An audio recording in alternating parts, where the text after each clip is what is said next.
everyone, good morning and happy Sunday. இன்றைக்கி சண்டேங்கிறனால no idli dosa. So daily அதுதான் யூஸ்வலாக சாப்பிட்றோம். ஸோ இன்றைக்கி பன்னீர் பிரெட் டோஸ்ட் செய்யலாம்னு சொல்லி செஞ்சுருந்தேன். இது ரொம்ப சிம்பிள் தான். பன்னீர் வந்து கொஞ்சம் ஸ்பைசஸ் போட்டு ஃப்ரை பண்ணி எடுத்திருக்கேன். ப்ரெட்டில் வந்து கொஞ்சம் மயோ அண்ட் த ஃப்ரைட் பன்னீர், கொஞ்சம் சீஸ்.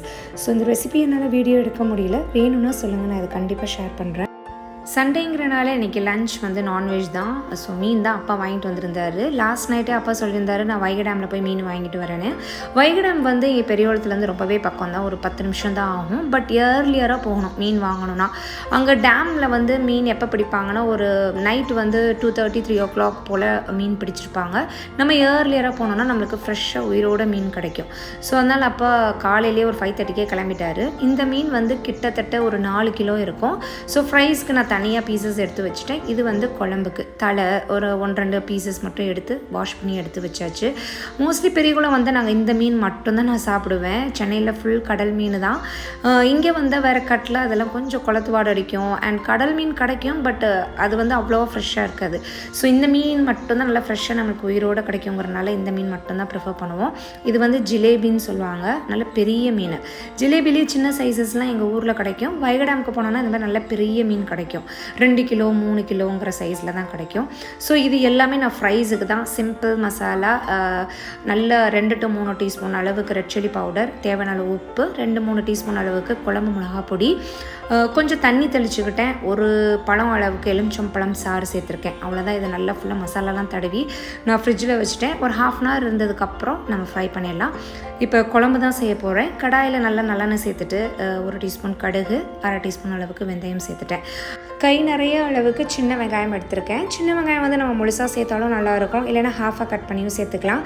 ஸோ வெங்காயம் சேர்த்துட்டு நல்லா வதக்கிட்டு இந்த குழம்புக்கு நான் ஒரு 3 பழமான தக்காளி எடுத்திருக்கேன். அதில் ஒரு தக்காளி மட்டும் நான் ஸ்லைசஸாக கட் பண்ணி சேர்த்துருக்கேன். தேவையான கல் உப்பு சேர்த்துட்டு அதை நல்லா வதக்கி எடுத்திருக்கேன். கருவேப்பிலை ஆக்சுவலாக நான் ஸ்டார்டிங்லேயே சேர்க்க மறந்துட்டேன். ஸோ கொஞ்சம் கருவேப்பிலையும் சேர்த்துட்டேன். அதையும் சேர்த்து வதக்கிடலாம்.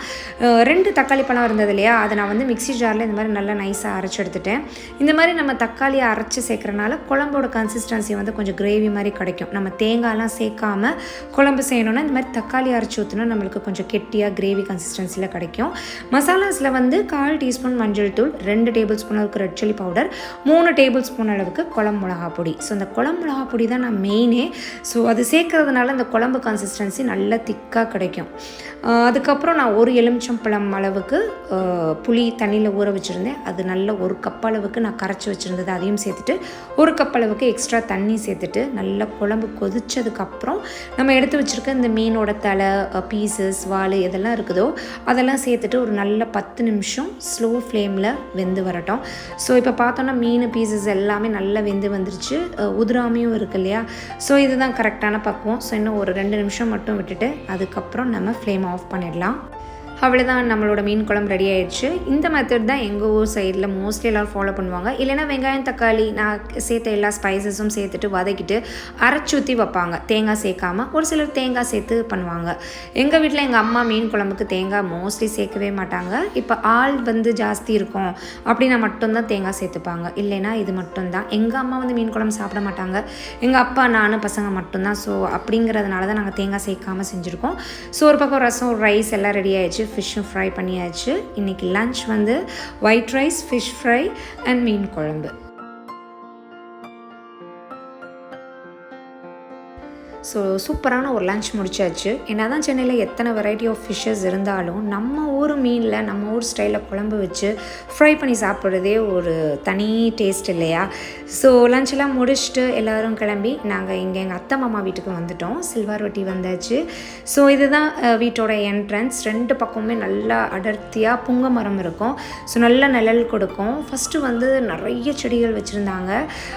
மருதாணி செடி இப்போயும் இருக்குது. பட் ஃப்ரண்ட்டில் வந்து நிறைய கீரை வகைகள், ரோஸ் செடி, எக்கச்சக்கமான செடி வந்து எங்கள் அத்தை வச்சுருப்பாங்க. பட் இப்போ அந்த செடிகள்லாம் இல்லை. மற்றபடி 2 பக்கமே நல்ல பெரிய பொங்க மரம் இருக்குது. நம்மளுக்கு இது மருதாணி செடி எல்லாமே இருக்குது. ஸோ என் பையன் பார்த்திங்களா, வெளியே ஊருக்கு வந்தாலே நல்லா 2 பேரும் வெளியே தான் சுற்றுவாங்க. இங்கே வந்து ரொம்ப ஃப்ரீ கிராமங்கிறதுனால இங்கே வெளியே எந்த ஒரு பயம் இல்லாமல் பசங்க நல்லா ஃப்ரீயாகவே என்ஜாய் பண்ணுவாங்க. நல்லா விளையாடுவாங்க. இங்கே வெளியே எந்த ஒரு பயமும் கிடையாது.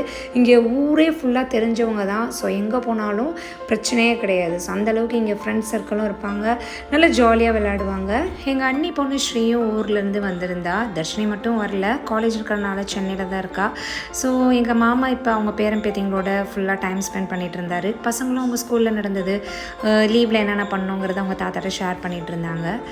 இதுதான் ஹாலில் பார்த்தீங்கன்னா கம்ப்ளீட்டாக ஃபுல்லாக ஃபேமிலி ஃபோட்டோஸ் இருக்கும். ஒவ்வொரு ஃபங்க்ஷனில் எடுத்த ஃபோட்டோஸ் எல்லாமே இதில் இருக்கும்.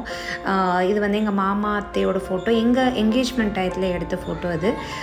மற்றபடி எங்கள் அண்ணியோட ஃபேமிலி ஃபோட்டோ, எங்கள் ஃபோட்டோஸ் எல்லாமே இருக்கும். குட்டீஸுங்களோட ஃபோட்டோஸ் எல்லாம் இருக்கும். தம்பிக்கு லைட்டாக ஃபீவரிஷாக இருக்க மாதிரி இருக்குதுன்னு சொல்லி மாமா செக் பண்ணிகிட்டு இருந்தார். அதே போல் டெம்பரேச்சர் கொஞ்சம் இன்க்ரீஸ் ஆகிருந்தது. ஆக்சுவலாக என்னென்னா லாஸ்ட் வீக் நிறைய ஐஸ்கிரீம் ஜூஸஸ் எடுத்தனால மேபி த்ரோட் இன்ஃபெக்ட் ஆகிருக்கலாம்னு செக் பண்ணேன். அதே போல் த்ரோட்டும் இன்ஃபெக்ட் ஆகிருந்தது. ஸோ அதுக்கு தகுந்த மெடிசன்ஸ் எல்லாமே தம்பிக்கு கொடுத்தாச்சு. பாப்பா வந்து எனக்கும் செக் பண்ணுங்கள் தாத்தா, எவ்வளோ இருக்குன்னு செக் பண்ணி சொல்லுங்கன்னு சொல்லிட்டு இருந்தா. ஸோ பசங்க எல்லோரும் ஒவ்வொரு ரூமாக போய் அடுத்து விளையாட ஆரம்பிச்சிட்டாங்க. நிரலியே ஒரு பக்கம் விளையாண்டுட்டு இருந்தா. அப்புறம் குட்டீஸு ஜெயினி ஸ்ரீ எல்லாருமே இந்த ரூமில் விளையாண்டுட்டு இருந்தாங்க. ஒவ்வொரு ஆளுமே நாங்கள் டாக்டர் கேம் விளையாட போகிறோம், ஒவ்வொரு ஆளும் டாக்டர் ரோல் ப்ளே பண்ணிகிட்டு இருந்தாங்க. ஸோ எல்லோரும் ரொம்ப ஜாலியாக இங்கே டைம் ஸ்பெண்ட் பண்ணாங்க.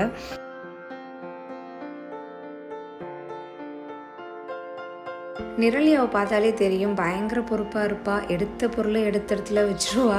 ஸோ எல்லோரும் விளையாண்டு முடிச்சுட்டு இப்போ எங்கள் அத்தை அவங்க பேரன் பேத்திங்களுக்கு எல்லாமே கொஞ்சம் ஜூஸ் எல்லாம் ஊற்றி கொடுத்தாங்க, ஸ்நாக்ஸ்லாம் கொடுத்தாங்க சாப்பிட.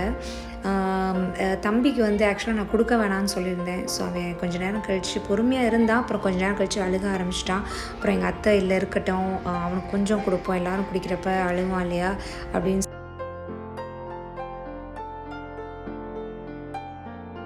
மாங்காய் சீசன் வந்துட்டாலே எங்கள் அத்தை பல ஐட்டம் பண்ணுவாங்க. மாங்காவை வச்சு மாங்காய் பச்சடி அடிக்கடி செய்வாங்க. அப்புறம் கல்லா மாங்காவை வச்சு வடகம் செய்வாங்க. அந்த வடகம் வந்து நம்ம புளிக்குழம்புக்கு போடுறதுக்கு, அப்புறம் மீன் குழம்புக்கு இதுக்கெல்லாம் போட்டால் ரொம்ப டேஸ்ட்டாக இருக்கும். ஸோ அதுவும் அந்த மாதிரி ரெடி பண்ணிடுவாங்க. அதே போல் கல்லா மாங்காய் வச்சு ஒரு ஸ்வீட்டாக ஒன்று செய்வாங்க, கிட்டத்தட்ட மேங்கோ பார் மாதிரி, எனக்கு எக்ஸாக்டாக பேர் தெரியல. கல்லா மாங்காய் கட் பண்ணி போட்டு நல்லா வேக வச்சுட்டு அதில் வந்து வெல்லம், ரெட் சில்லி பவுடர், கொஞ்சம் உப்பு சேர்த்து நல்லா வற்ற வச்சுட்டு அதை வெயிலில் காய வைப்பாங்க. காய வச்ச பிறகு சாப்பிட்டா செம்ம டேஸ்ட்டாக இருக்கும். ஸோ நான் கல்யாணம் ஆன காலத்துலேருந்து எப்பயுமே இந்த மே டு ஜூன் மந்தில் வர்ற மாங்காய் வச்சு இது கண்டிப்பாக செய்வாங்க. நாங்கள் நல்லா என்ஜாய் பண்ணி சாப்பிடுவோம். எனக்கு அது ரொம்ப ஃபேவரட். அந்த டேஸ்ட்டு செம்மையாக இருக்கும். ஸோ அதே இது இன்றைக்கி இருந்தது. ஸோ நான் கிட்டத்தட்ட அதை ஃபினிஷ் பண்ணிட்டேன். இனியான டின்னர் தான். ஸோ இவ்வளோ நேரம் இந்த வ்ளாகை பார்த்ததுக்கு ரொம்ப நன்றி. மீண்டும் இன்னொரு வீடியோவோட இன்னொரு வ்ளாகில் சந்திக்கிறேன். தேங்க்யூ.